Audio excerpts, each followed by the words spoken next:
thanks for joining us. We have a new adventure in store. I know last time we were talking about a schoolie, but we have multiple adventures happening at the same time. But wait, there's more. Oh, okay.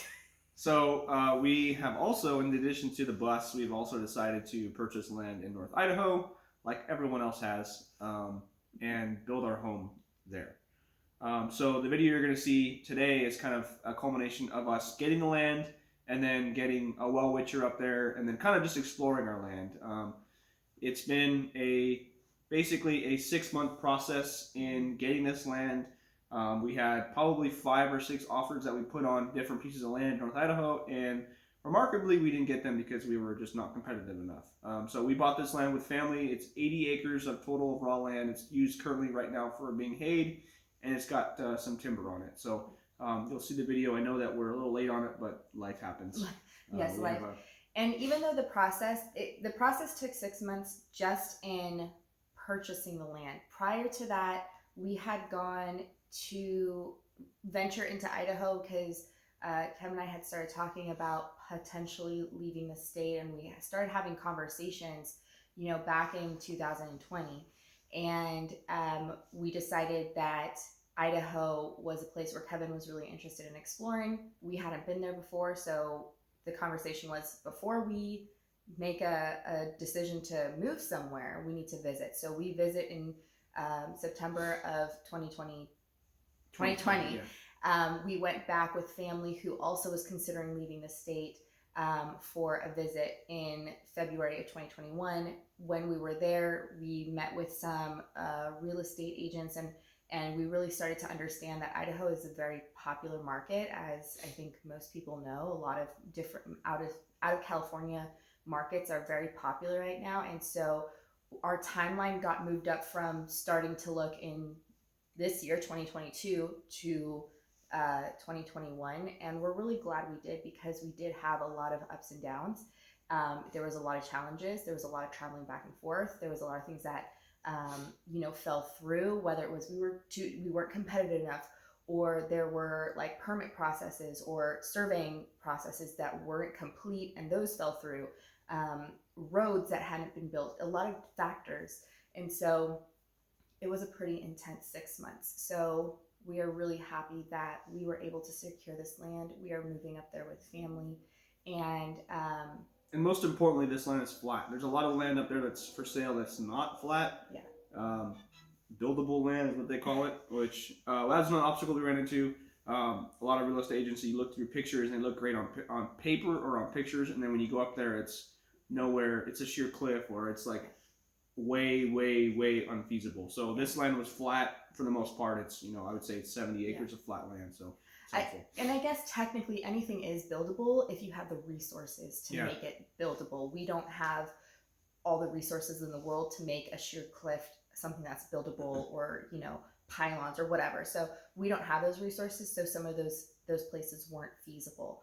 But the purpose of this video and this trip is that in order for us to get certain processes moving, like getting an address and getting infrastructure, and there's like other baby steps that we had to take. So this video is in order to make those things happen. So in order for us to get an address, we need to put in a driveway, and I think we need to put in a well. No, just a driveway. Just a driveway. Just technically, just in the approach, which is basically the road going, or the driveway portion that touches the actual county road. So that's right. The point that we put in. Yeah. And we going up there for the well, because when we were calling about wells, they're a year, 18 months out. And so we're like, okay, well, we need to get this process started, because if it's a year and a half out, different family has different timelines. So we really need to get that infrastructure in. So this was to meet with the well witcher to kind of maybe start looking at where to put the road in, so we can start the process of getting an address, because without an address, we can't do certain things. Can't get electrical, can't get permits, can't get any of that stuff started. Right, so we have to put in that.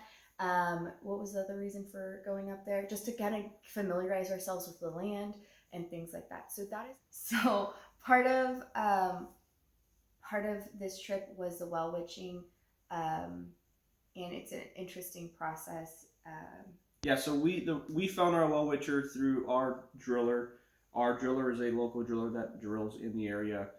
He recommended us using this well witcher because he frankly won't come out here unless you have the area witched.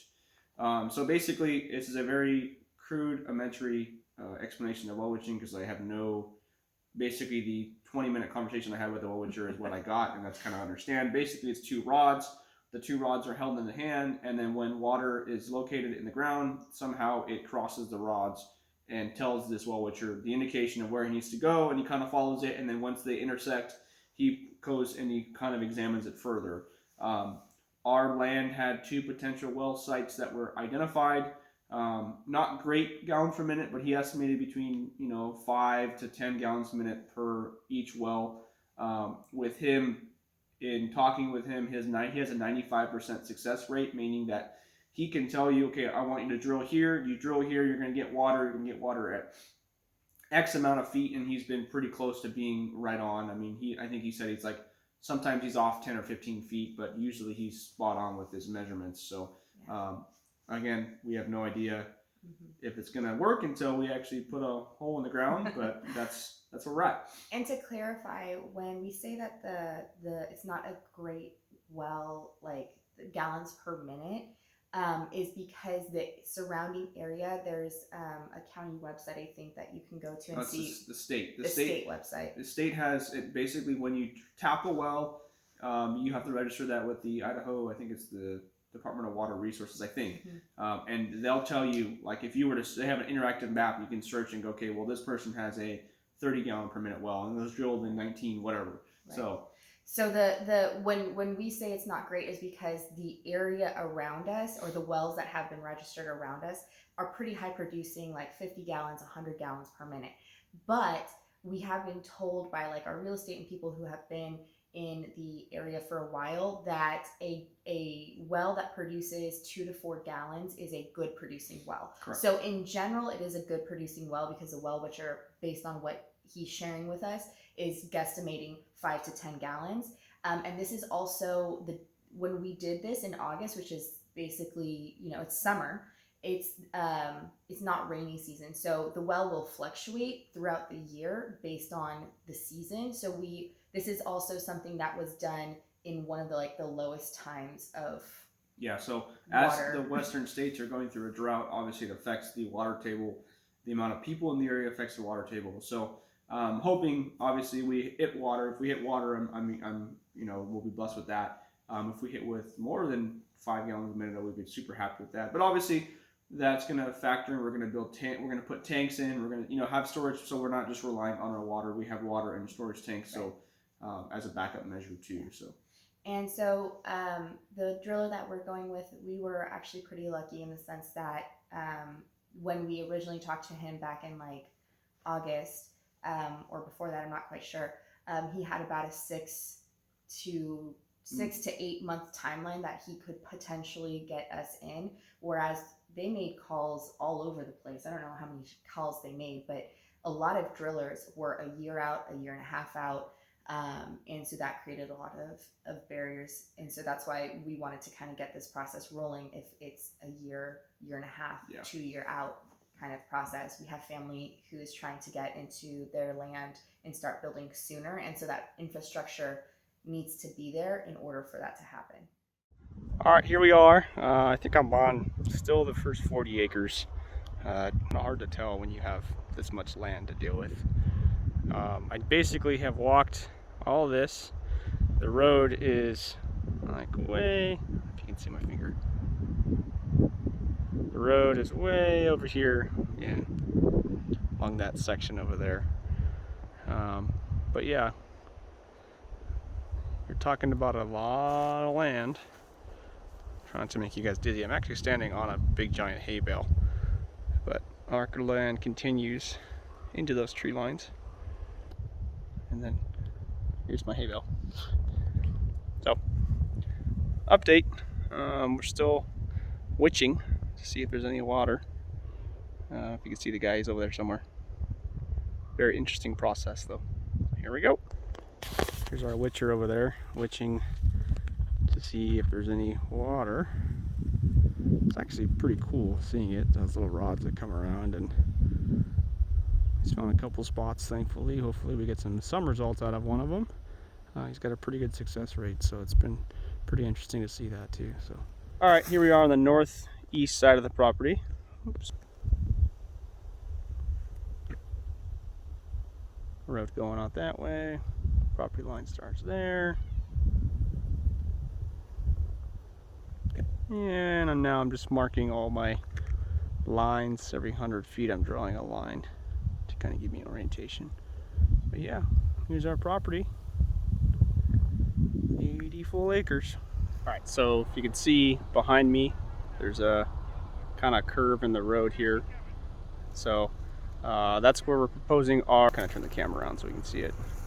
But as you can see, the topography of our land, not only that, but also the tree line, that's also our land on the right side. But it's easier if we build a road where the field meets the tree line. In this area over here, we're gonna have some culverts installed, but basically our houses will be way in the back, probably way back there. But yeah, so that's some progress we've made planning all this out. So yeah, let's see what happens. All right, here we are on day, I don't know, 3 of being on this property. It's actually been pretty darn cool. So much so we have a little, this is praying mantis on our car. But yeah, in the last couple days, we've been able to kind of plan out a road going to be in this section over here.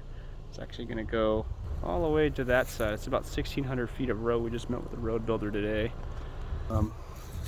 So hopefully we get an estimate on that, and it'll take him a couple days to get back to us, if not a week or so. It's one of the only people that we've had any contact with. It's been very difficult finding people. They're so freaking busy that no one wants to even return your phone calls. That's been a little frustrating. The fact that we're not actually out here either, not conducive to working. But successfully in the last 3 days, we've met with a well witcher. We have met with a driveway builder, pad builder. Put a strong rigid box in here in the tree line, chained it to a tree. Got some tools up here just to get some stuff started. Back home I have all my tools, nothing here, so it's kind of like a fresh start, and it's kind of humbling knowing that you have all your tools 1,200 miles away. But yeah, here we are. So it's probably the last video we do for this this time up here, but so far really enjoyable. So far super exciting. Just a lot of work to do, and we're looking forward to it though. We met with the person, the road builder, and that was the last time I saw him. Never talked to him again. Never got to communicate with him. Never got an estimate from him. Never understood why he never called us back. He seemed like a really reasonable guy, but gone. Angry. Go on. A little angry. So yeah. So the whole point is that when they were up there, they did meet with this road builder who I think at the time gave a quote or an estimate or something and said he would be in contact. Unfortunately. No, he never gave us a quote. He said I would be in contact with you. Sorry, I'm a little bitter because it's frustrating. A little bitter. But honestly, it actually worked out for the better. So anyways, that whole debacle is what you'll actually see in our next video. So if you would like to see... Not a debacle, it's a great the saga? I would call it a saga. The next saga. If you want to stick around and see what happened with the driveway, stick around for the next video.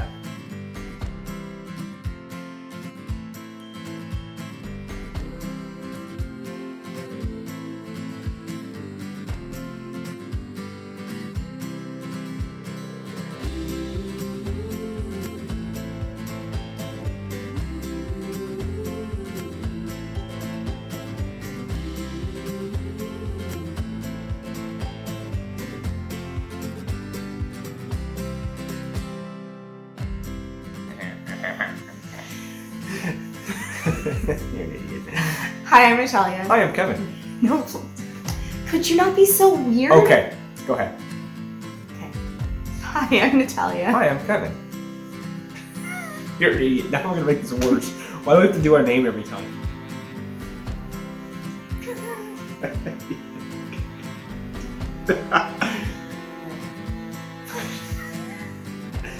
I'm Natalia. Why are we doing it? No, we're not. We're not doing a show. Wait, what are we doing? Welcome back to the channel. Okay. No, you do it.